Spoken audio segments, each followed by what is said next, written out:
Buenos días. Mi nombre es Amparo Rico Beltrán, soy maestra, filóloga y doctora en Filología Hispánica por la Universidad de Valencia. En la actualidad trabajo como profesora asociada en la Facultad de Magisterio de dicha universidad y, entre otros, impartiendo talleres literarios en institutos de educación secundaria. En primer lugar, quiero transmitir mis agradecimientos a los organizadores de este simposio por permitirnos exponer nuestras experiencias y enriquecernos con las de los compañeros. Y entrando en materia, el presente trabajo, que lleva por título El cuento de los tres cerditos, una reflexión sobre educación emocional en las aulas a partir de una propuesta didáctica en magisterio, tiene como objetivo analizar la vigencia del tema cuentístico que aparece clasificado en el índice ATU como 124 o 124A, reflexionar sobre su contenido y proporcionar a los futuros docentes herramientas para que puedan realizar las funciones de mediador entre la literatura y su alumnado, formador de lectores literarios o crítico literario capaz de abrir nuevos enfoques, nuevas líneas de valoración de una obra o ayudar a la comprensión de un texto. Funciones todas ellas que son ampliamente tratadas en los diferentes estudios sobre didáctica de la literatura. La propuesta didáctica de la que se partió para realizar este trabajo pretendía actualizar un corpus que mostrase la pervivencia de los cuentos tradicionales y ampliar el repertorio del que partía el alumnado de la asignatura denominada Formación Literaria en el Aula de Educación Infantil. Para ello, se pasó una encuesta preliminar con la que se pretendía determinar los temas cuentísticos conocidos por los discentes y las versiones mayoritarias, así como determinar la línea de transmisión de esta literatura. El resultado de esta encuesta mostró que el alumnado conocía únicamente 22 títulos y no todos ellos eran conocidos por todos los discentes, de los cuales Caperucita Roja era el más repetido, con 67 citas, seguido de Los Tres Cerditos, con 51, Blancanieves, con 27, La Cenicienta y Pulgarcito, con 19 cada uno, y La Casita de Chocolate, con 16. El resto de los cuentos fueron citados en menos de una decena de ocasiones, es decir, un escaso repertorio. En cuanto a quién les había contado estos cuentos, los discentes respondieron en un 26,39% de las ocasiones que su madre, en su abuela en un 25% de las veces, en un 21,76% el padre, el abuelo en un 12,5%, la escuela en un 12,04% y las tías u otros familiares un 2,31% de las ocasiones. Con estos datos, decidimos emprender un proyecto que permitiese incrementar el repertorio de cuentos que poseía el alumnado para poder beneficiarse de cara a su futuro como docentes, dado que el 100% de ellos consideraba interesante contar cuentos en el aula de infantil. Así pues, se les pidió que se dividieran en grupos de entre 4 y 6 personas, se elaboró una ficha de recolección con los datos del o de la informante y los datos de la encuesta, como puede ser la fecha, quién fue la persona que encuestaba, etc. Se proporcionó un listado con cuentos que conocían entre todos los citados de más a menos populares, así como algunos títulos que no habían salido en esta encuesta previa, y se solicitó que preguntaran a sus mayores por estos cuentos, se los grabaran y rellenaran la ficha y transcribieran después los textos.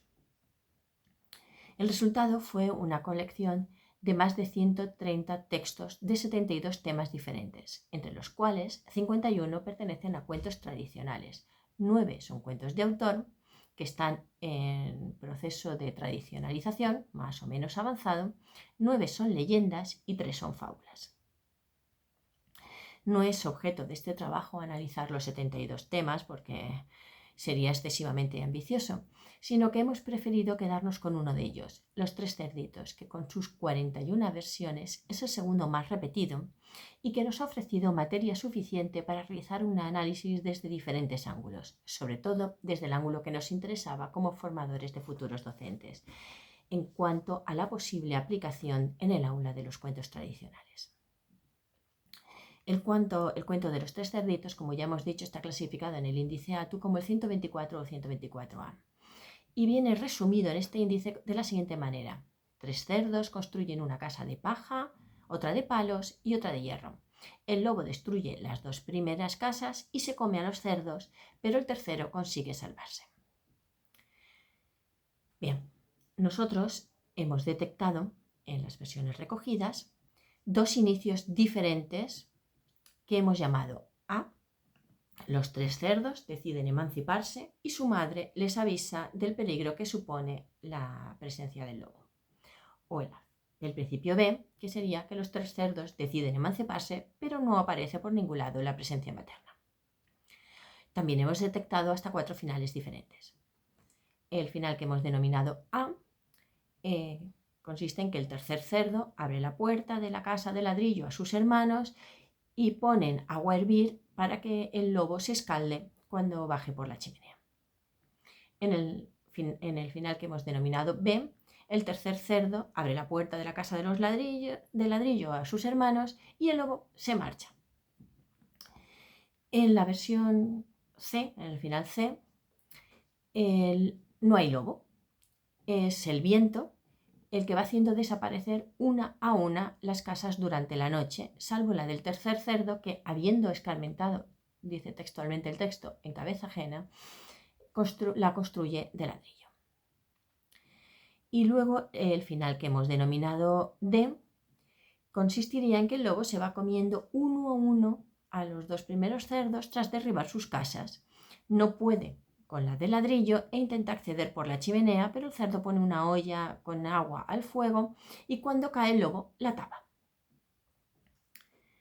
Bien, por otro lado, en estas versiones que hemos recogido hemos observado que hay una fluctuación de algunos elementos, entre ellos, pues cuál es el que saca de la zona de confort a los cerdos. En algunos casos es la amenaza de la presencia del lobo, en otros la necesidad de tener una casa o incluso la caída de la noche.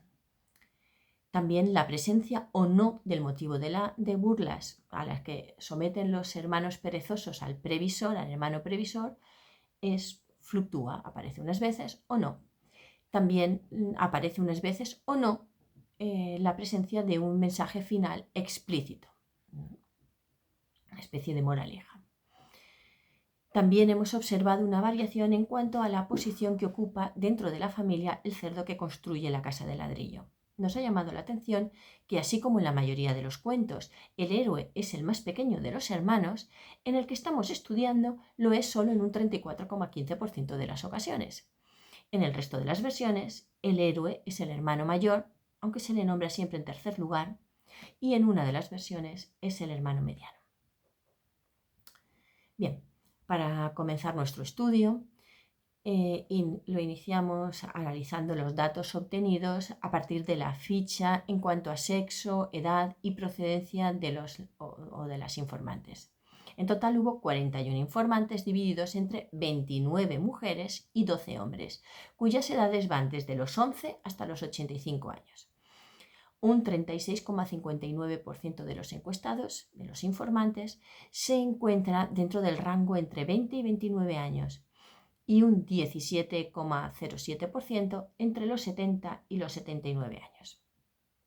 La mayoría de nuestros informantes proceden de la provincia de Valencia, aunque también hay alguno de las provincias de Albacete, Alicante y Cuenca en este orden. E incluso hay una informante de La Paz, Bolivia. Por comarcas, dentro de lo que sería la provincia de Valencia, destacaremos que el 21,95% de los informantes procede de la comarca de la Val d'Albaida y el 17,07% de la comarca del Horta Sud de Valencia, el mismo porcentaje de los nacidos en Valencia capital.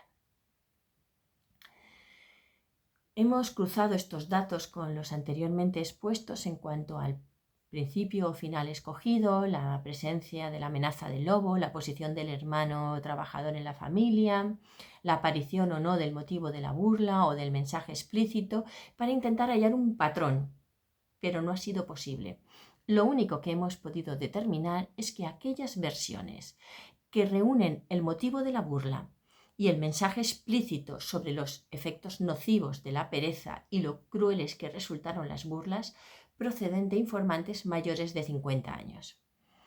Esto quizá podría indicar que estos informantes mantienen todavía, aunque sea en el subconsciente, la intención socializadora de los cuentos y, de alguna manera, intentan no traicionar en exceso el final que nos describe el resumen del índice ATU.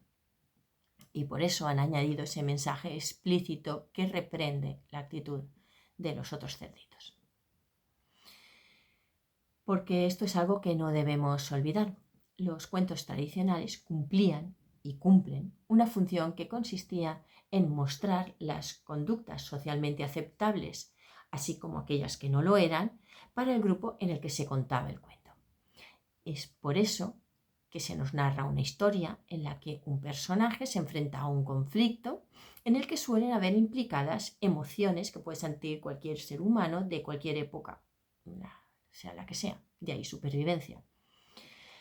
El héroe ha de tomar una decisión que le llevará a superar una serie de pruebas hasta lograr la solución del conflicto, regresar a su hogar, a su grupo, tras haber adquirido la madurez necesaria como para ser aceptado o aceptada como un miembro adulto de esa comunidad. Esto es lo que venimos llamando el viaje del héroe, que es la estructura básica sobre la que se sustentan también los cuentos tradicionales, pero que podemos extrapolar a nuestras vidas, en las que también nos vamos a enfrentar a retos, a resolver conflictos, etc. Y en la vida, como en los cuentos, recorremos diferentes etapas. Veamos las etapas del viaje del héroe. En principio son 12, como todo el mundo sabemos. Entonces la primera sería el mundo ordinario, es decir, el héroe es nuestro mundo, está en nuestro mundo, o el del héroe, o el de la heroína, y es, digamos, su zona de confort. En segundo lugar estaría la llamada a la aventura, o el conflicto, es la cuestión que saca al protagonista de su zona de confort. En tercer lugar, el rechazo a la llamada o la negación del problema, porque ¿quién quiere salir de donde se encuentra cómodo? En cuarto lugar, vendría el encuentro con el mentor, es aquella persona que nos dice que no hay más remedio que salir y que nos dará tanto el empujón que necesita el protagonista, como esa primera ayuda. La quinta etapa ha sido nombrada como cruzando el umbral. Es el momento en el que el héroe comienza a actuar. Después vendrán las pruebas, aliados y enemigos. El héroe deberá superar las pruebas a las que le somete la vida y aprender en quién puede confiar y en quién no. A continuación estaría el acercamiento a la prueba final, que es aquella que le va a dar la madurez y la sabiduría. En este acercamiento volverán a aparecer las dudas. En octavo lugar aparecería la gran prueba, es la etapa de la gran prueba, que es esa que le dará esa madurez y esa sabiduría, pero también le va a procurar una especie de muerte simbólica, y el héroe, cuando la supere, ya no volverá a ser el mismo. En noveno lugar aparecería la etapa de la recompensa. En décimo, el camino de vuelta a casa, donde el miedo ha sido sustituido por la sabiduría. El renacimiento del héroe, porque su éxito tiene consecuencias para su mundo. Y por último, ese regreso, esa llegada al lugar de donde procedía su grupo con el éxito, la sabiduría, la madurez. Bien, no debemos olvidar que este viaje que realiza el héroe también lo realizan otros personajes del cuento, con la única salvedad de que ellos no consiguen alcanzar la meta, esa sabiduría o esa madurez. Su manera de recorrer el camino o de gestionar las emociones que les movieron a iniciarlo no son socialmente aceptables y, por tanto, errarán, se perderán y recibirán un castigo. Es lo que venía a decir Sheldon en su libro La bruja debe morir. Y es tal y como les ocurrió a la madrastra y hermanastras de la Cenicienta, a la madrastra de Blancanieves o a los hermanos mayores del cuento de las tres plumas o del cuento del agua de la vida, e incluso al rey del cuento de los tres pelos del diablo.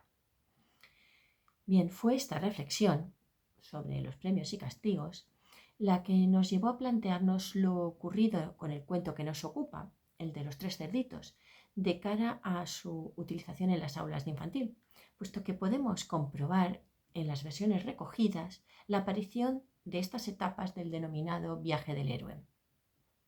La que denominábamos inicialmente pues el mundo ordinario, pues bien, los cerditos debían vivir tranquilamente en algún sitio que imaginamos que era con su familia, ya que aunque para el 90,24% de las versiones ha desaparecido, en el 9,76% restante sí que aparece esa figura materna, así que suponemos que vivían con su familia o al menos con su madre en algún lugar y vivían tranquilamente.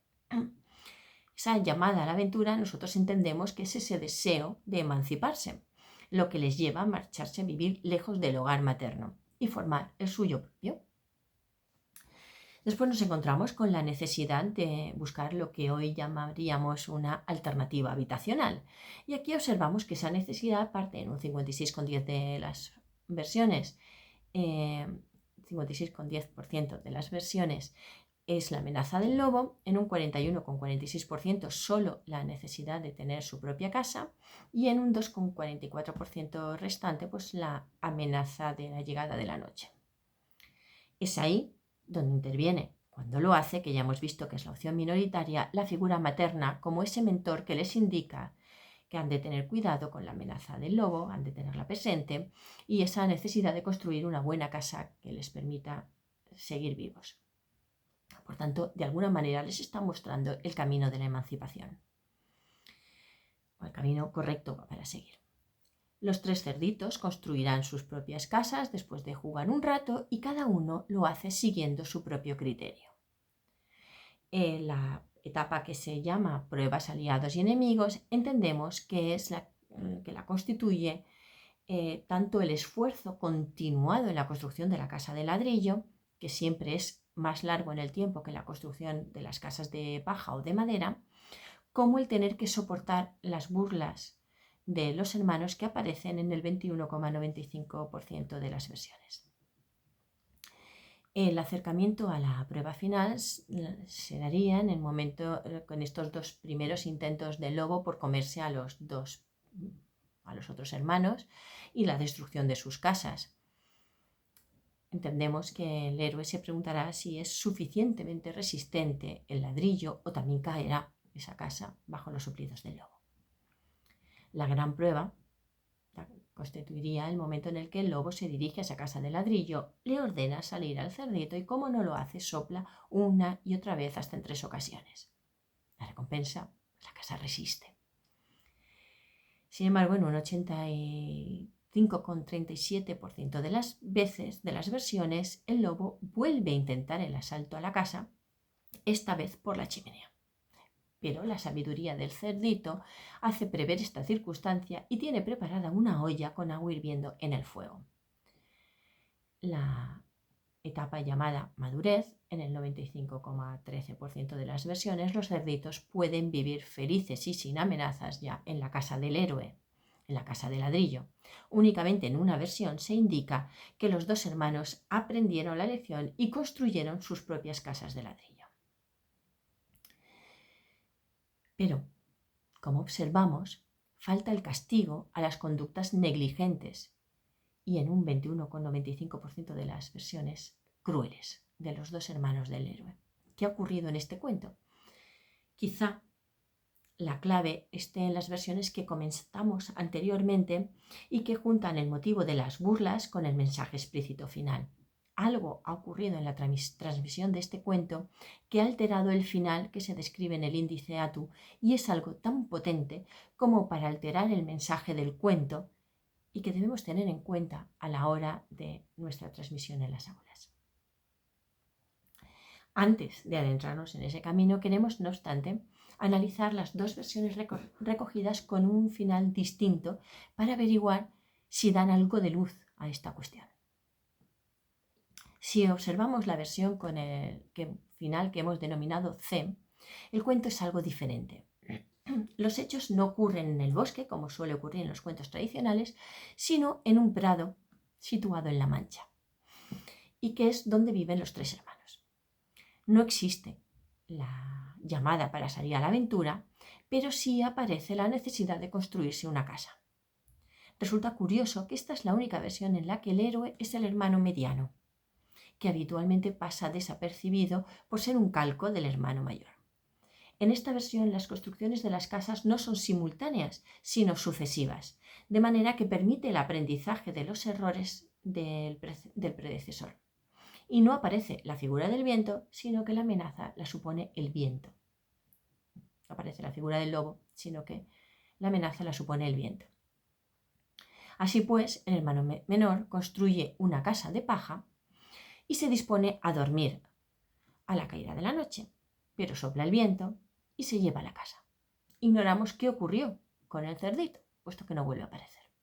Al día siguiente, el hermano mayor construye una casa de madera. Se dispone a dormir en ella, pero vuelve a soplar el viento y se la lleva.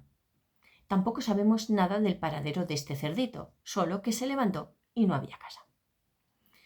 Entonces, según hace explícito el cuento, el hermano mediano aprende de sus dos hermanos y construye una casa de ladrillo que, pese a la tormenta de esa noche, resistió. Dado que el cuento concluye con una reflexión sobre la necesidad de aprender de los errores ajenos y de la confianza en uno mismo, debemos entender que en esta versión sí habría un castigo implícito a los dos hermanos que actuaron de manera irresponsable. Y pese a que es algo diferente al resumen que aparece en el índice ATU, de alguna manera sí recuerda este cuento. Detengámonos ahora en la versión con el final que hemos denominado B. En ella sí hay una llamada a la aventura que consiste en la necesidad de emancipación de la que hemos hablado. Pese a que no existe la amenaza explícita de la figura del lobo, sino la voluntad de construir su propia casa, sí aparece el lobo. No se dice que las construcciones coincidieran en el tiempo, sino que se nos va hablando de lo acaecido a cada uno de los cerditos según el orden de aparición en escena. Comienza el primero de ellos, cuyo orden de nacimiento ignoramos, pero del que se nos indica que es muy perezoso y construye su casa de paja. Acude el lobo, le pide que salga bajo amenaza de derribar su casa, el cerdo no sale y el lobo derriba su casa y se come al cerdo. Aparece en escena entonces el segundo cerdito, del que se nos dice que también es un poco perezoso y construye su casa de madera. Se repite la secuencia del lobo y el segundo cerdito también es comido. Es el momento del tercer cerdito, del que se nos explica que es muy trabajador y que construyó su casa de ladrillo. Se repite la aparición del lobo con su petición y amenaza. El cerdito no abrió ni salió de su casa y el lobo, por más que lo intentó soplando, no pudo derribarla. Lo intentó entonces por la chimenea, pero el cerdito puso una olla al fuego y cuando el lobo cayó dentro, cerró la tapa y lo asó. De manera que el cerdito, según cuenta, pudo vivir tranquilo porque ya nadie volvió a molestarle. Bien.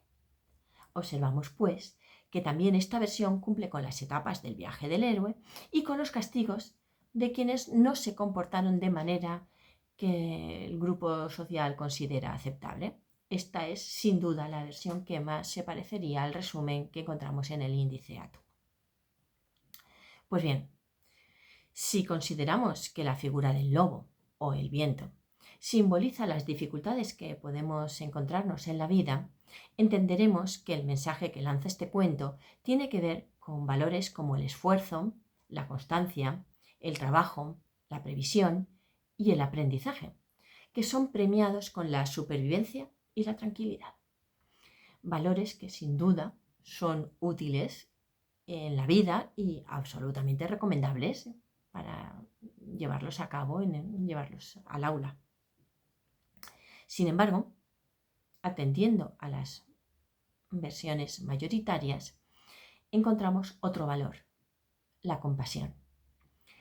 Es este valor el que se pone de manifiesto cuando el cerdito que ha construido la casa de ladrillo abre sus puertas a sus hermanos en dificultades.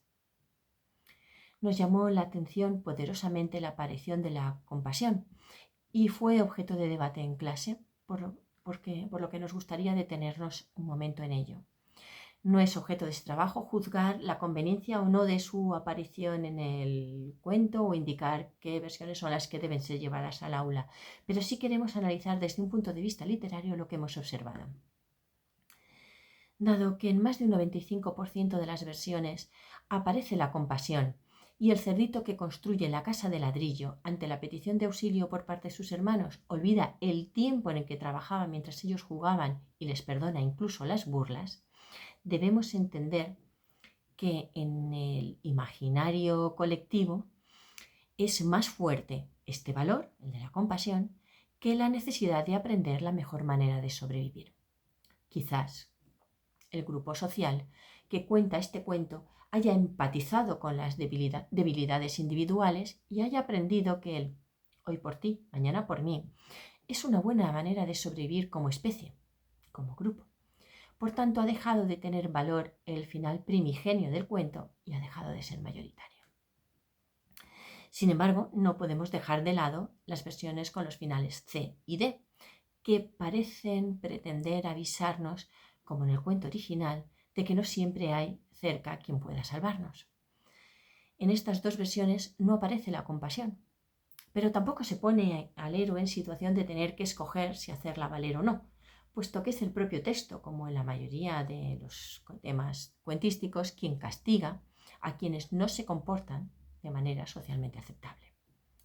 Pero quizá las versiones que, aunque optan por la empatía, mantienen esa reflexión final, resultan el puente entre las versiones antiguas y las nuevas.